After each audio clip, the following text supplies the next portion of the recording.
Hello there. So you want to know how you can simply go ahead and create an AliExpress account on your mobile device.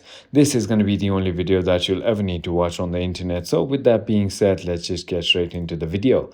First things first, simply go ahead and open App Store and search for AliExpress and download it if you haven't already.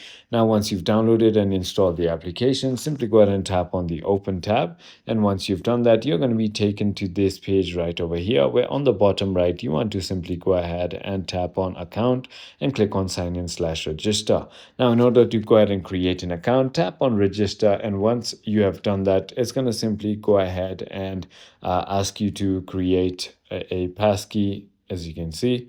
And now you can be logged in by just entering your email and then clicking on continue. And they're going to ask you to verify your email by simply going ahead and entering the code that is sent to your email. That is about it. I hope this video was helpful to you. If it was, hit that like button and I'll see you on the next one.